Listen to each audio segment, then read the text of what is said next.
Hello बच्चों, welcome back to my channel. कैसे हैं आप सब लोग।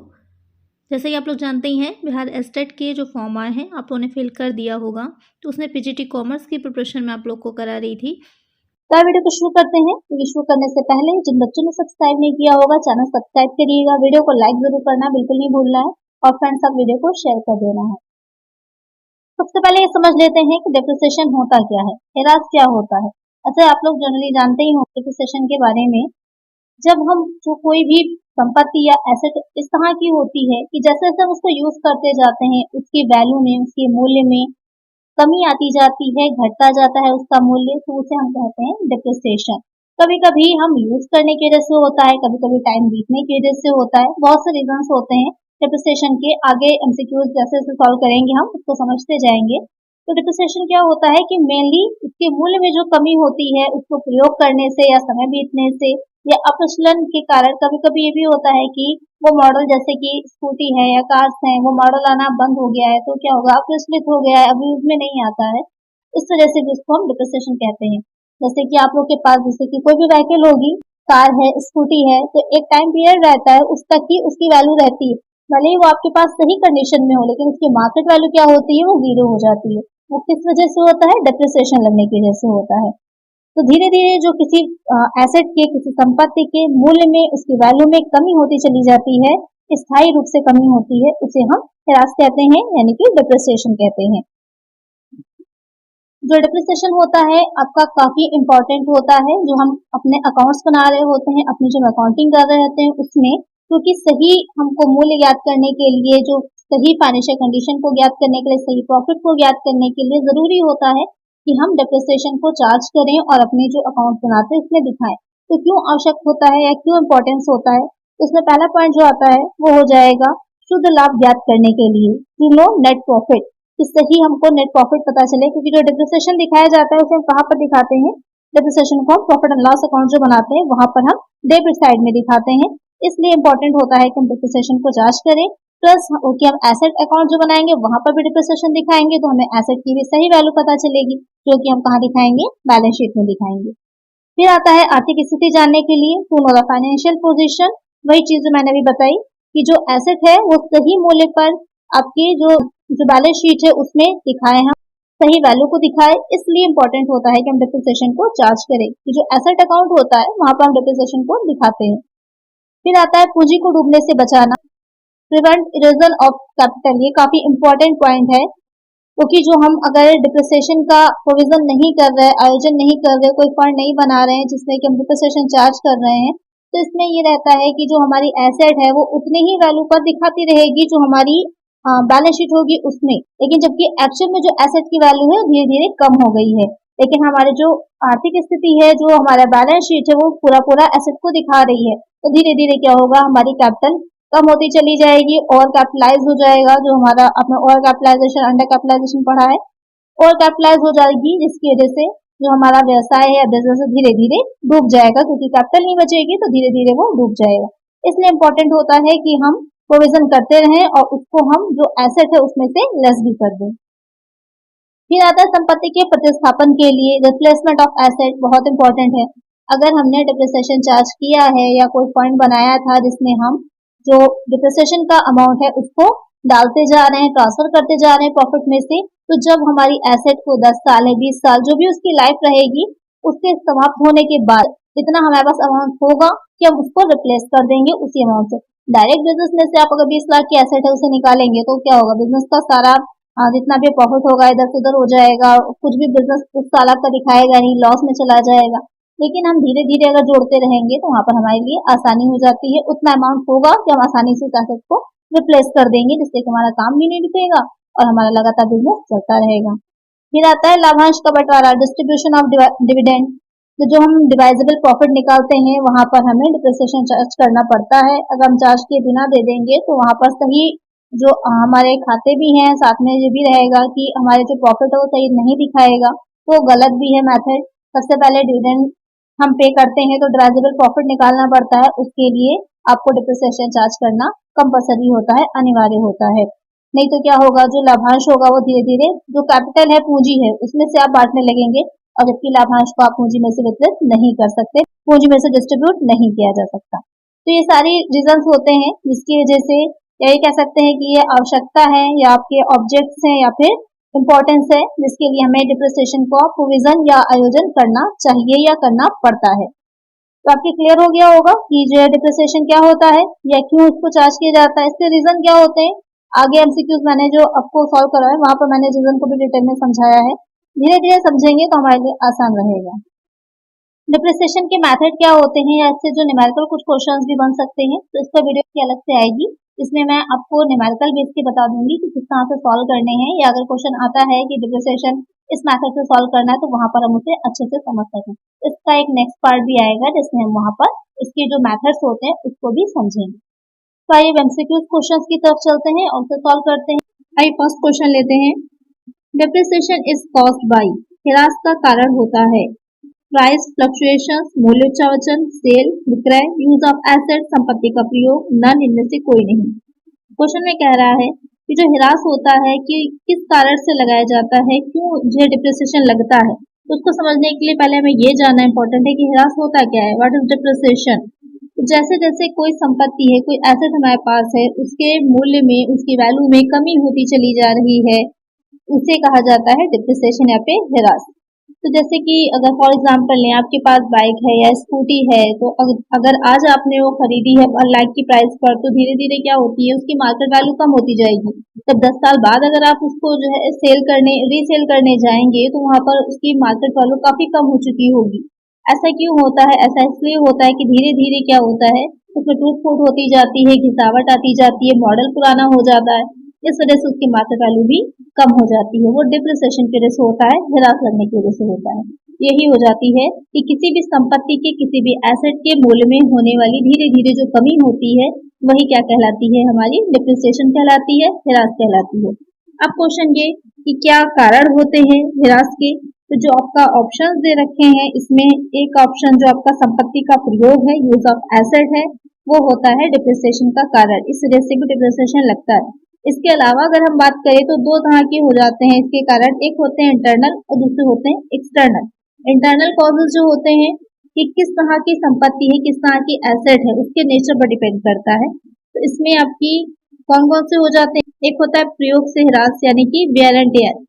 जब हम एसेट्स को यूज करते हैं, जैसे बिल्डिंग है, प्लांट है, मशीनरी है कोई, उसको जैसे जैसे हम यूज करेंगे धीरे धीरे क्या होती है उसमें टूट फूट होती रहती है, वो धीरे धीरे नष्ट होती चली जाती है। समाप्त होने से ह्रास, एब्जॉर्प्शन। कुछ पेड़ आप लगाइए तो क्या होता है धीरे धीरे वो समाप्त होते जाते हैं, खत्म होते चले जाते हैं।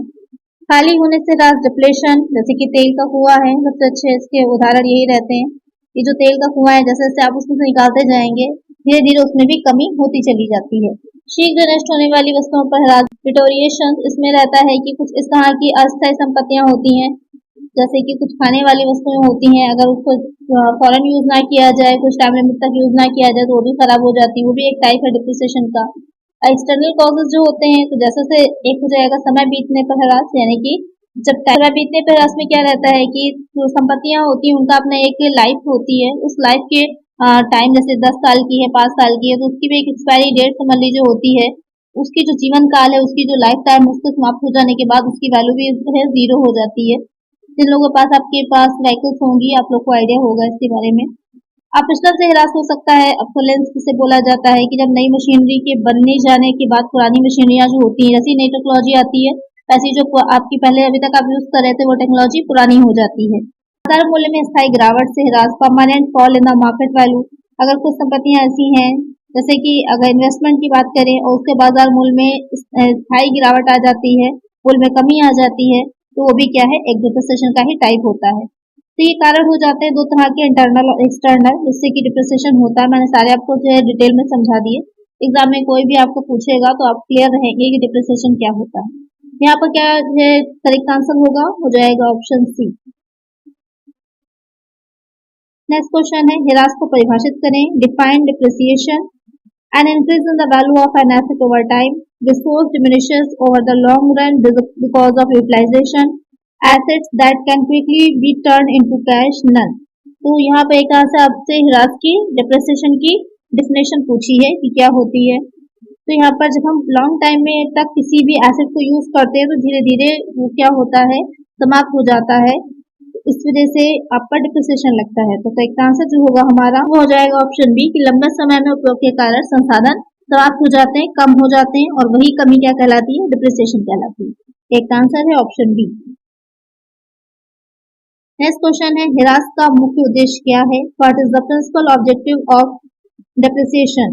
Show last year's profit, show records to income department, to get a tax rebate, to calculate net profit. तो यहाँ पर बेसिकली ये पूछा जाता है कि जो ह्रास हम लगाते हैं, डिप्रिसिएशन चार्ज किया जाता है, तो उसका मेन रीजन क्या होता है? क्यों दिखाया जाता है डिप्रिसिएशन को? जो हम बुक्स बना रहे हैं, जो हम अपने अकाउंट्स रख रहे हैं उसमें, तो उसका मेन आपका जो रीजन होता है या जो मेन उद्देश्य ऑब्जेक्टिव होता है वो ये रहता है कि सही प्रॉफिट को, नेट प्रॉफिट को पता लगाने के लिए। अगर हम जो डिप्रिसिएशन चार्ज नहीं करेंगे तो हमारी जो एसेट है, जो जैसे कोई एसेट हमने 5 साल पहले ली थी, आज 5 साल बाद उसकी वैल्यू काफी घट चुकी है, वो एसेट बहुत कम रह गई है, लेकिन अगर उसी मूल्य पर हम अपने अकाउंट्स में, अपने बुक्स में दिखाते जाएंगे तो वहां पर ये रहेगा कि हमारा जो नेट प्रॉफिट है वो सही हम नहीं दिखा पाएंगे, क्योंकि हमने एक्चुअली जितनी एसेट दिखा रही होती है हमारे पास नहीं होंगी, जिसकी वजह से क्या होगा, हम प्रॉफिट अपना सही नहीं दिखा पाएंगे। इसलिए जरूरी होता है डिप्रिसिएशन को चार्ज करना। तो क्या हो जाएगा इसका करेक्ट आंसर कि टू कैलकुलेट नेट प्रॉफिट, इसलिए डिप्रिसिएशन लगाना जरूरी होता है, इंपॉर्टेंट होता है किसी भी ऑर्गेनाइजेशन के लिए। इसके अलावा भी कुछ हो सकते हैं इसके उद्देश्य या आवश्यकता कह सकते हैं। आर्थिक स्थिति जानने के लिए to know the financial position, ये पता चले कि कितनी एसेट्स हमारे पास हैं अभी करंट में। पूंजी को डूबने से बचाना, प्रिवेंट रीजन ऑफ कैपिटल, कि अगर हमने डिप्रिसिएशन का प्रोविजन नहीं किया है या डिप्रिसिएशन को चार्ज नहीं कर रहे हैं, हम नहीं दिखा रहे हैं, तो वहां पर हम सही ढंग से ये नहीं बता पाएंगे कि एसेट्स कितनी है, तो जो कैपिटल दिखाएगी या जो बैलेंस शीट हमारी है वो सही हमें स्थिति को नहीं बता पाएगी।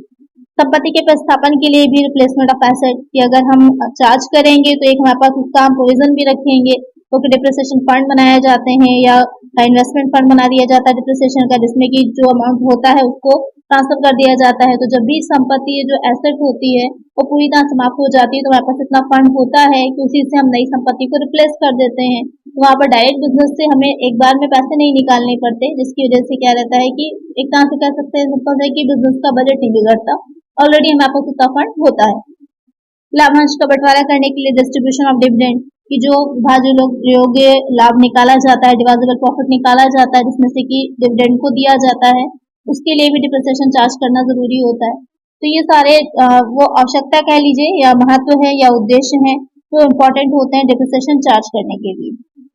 तो मैंने सबको आपको डिटेल में समझा दिया। यहाँ जो उद्देश्य है शुद्ध लाभ की गणना करना। करेक्ट आंसर होगा ऑप्शन डी।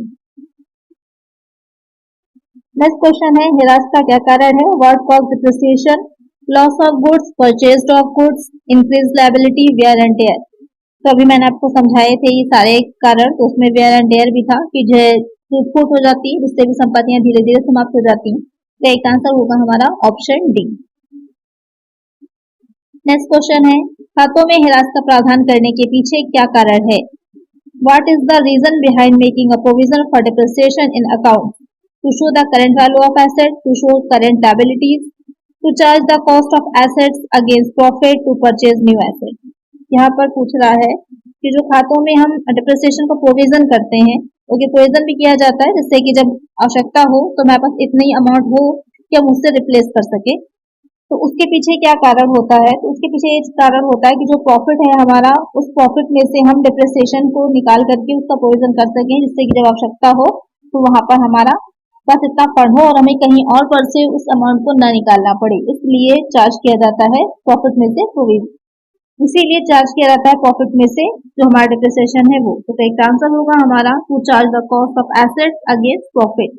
एक आंसर हो जाएगा हमारा option C.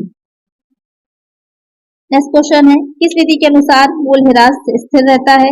The depreciation remains constant according to which method? Single charge method, unit of production, declining balance, straight line method. तो यहाँ पर क्वेश्चन में पूछ रहा है कि वो कौन सा मेथड है जिसमें जो डिप्रिसिएशन चार्ज किया जाता है वो हमेशा एक जैसा स्थिर रहता है, चेंज नहीं होता।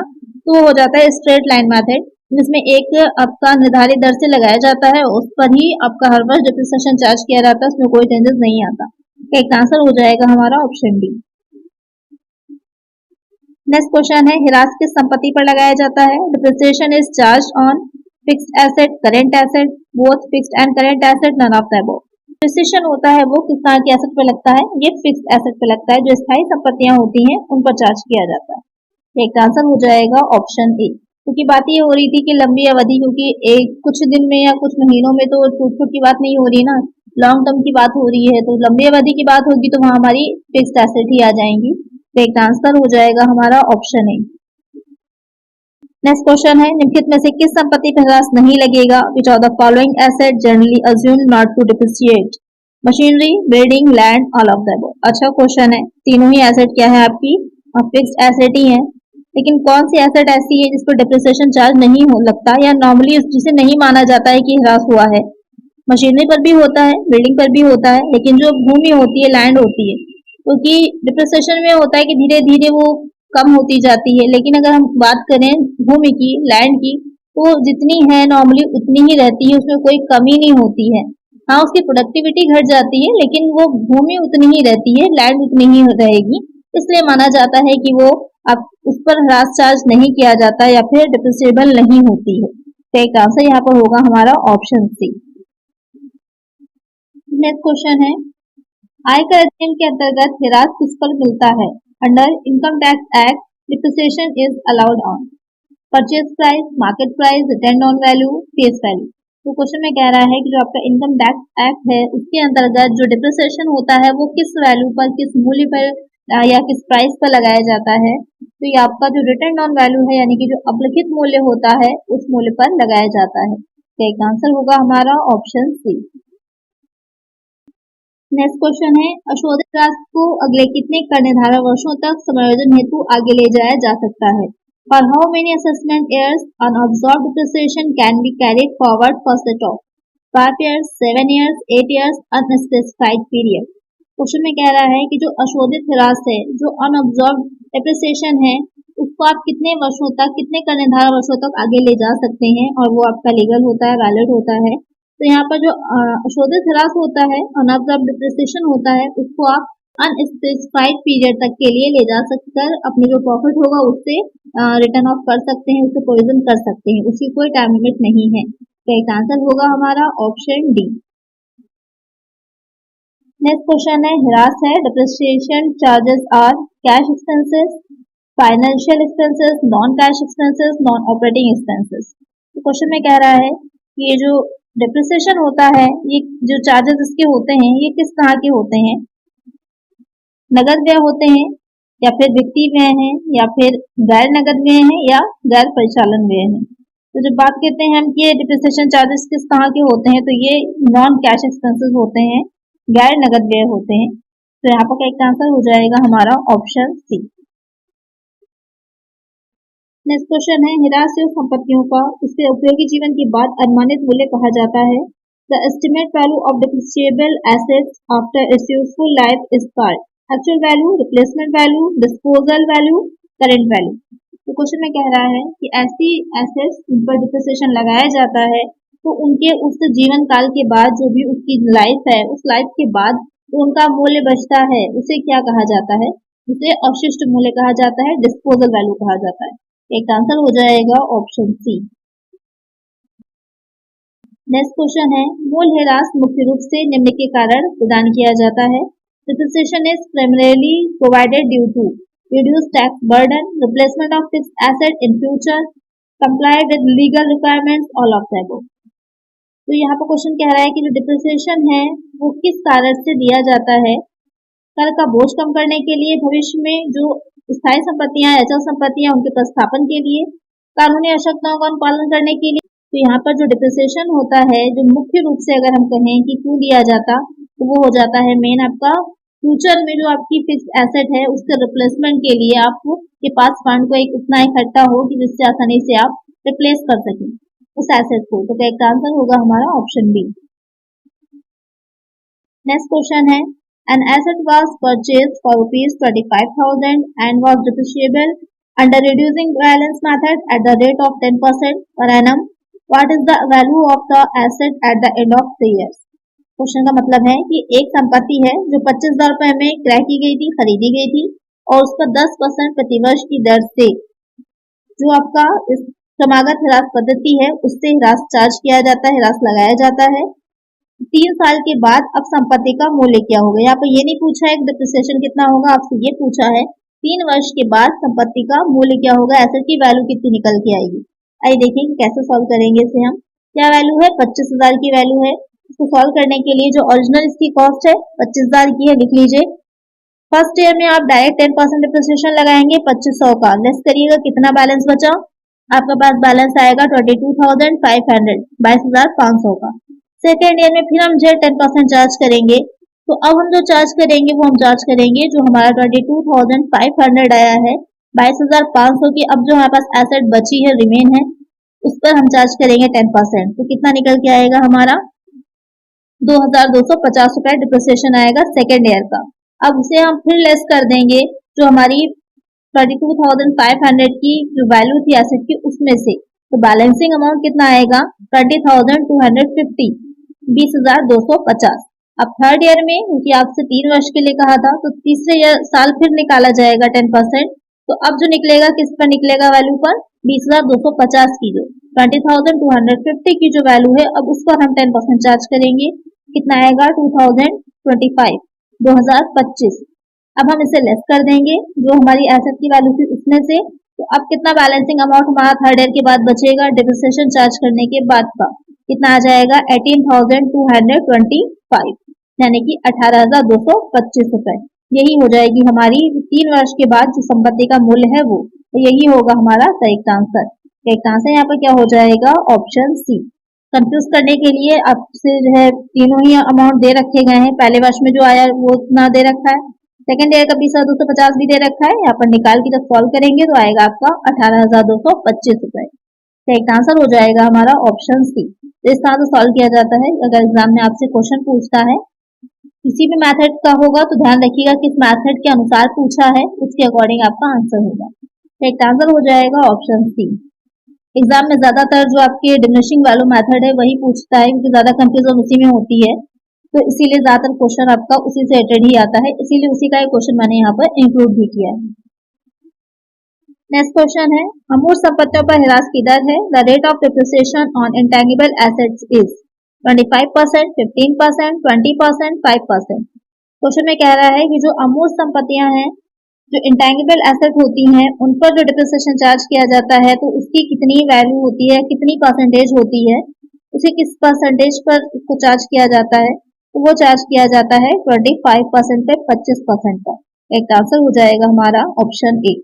तो आज की वीडियो में इतना ही। आई होप आपको वीडियो अच्छी लगी होगी, क्वेश्चंस अच्छे लगे होंगे। अगर वीडियो अच्छी लगी है तो लाइक कर दीजिएगा, चैनल पर नया है सब्सक्राइब नहीं किया सब्सक्राइब कर लीजिए और फ्रेंड्स साथ वीडियो को शेयर कर दीजिएगा। मिलते हैं नेक्स्ट वीडियो में। Thank you.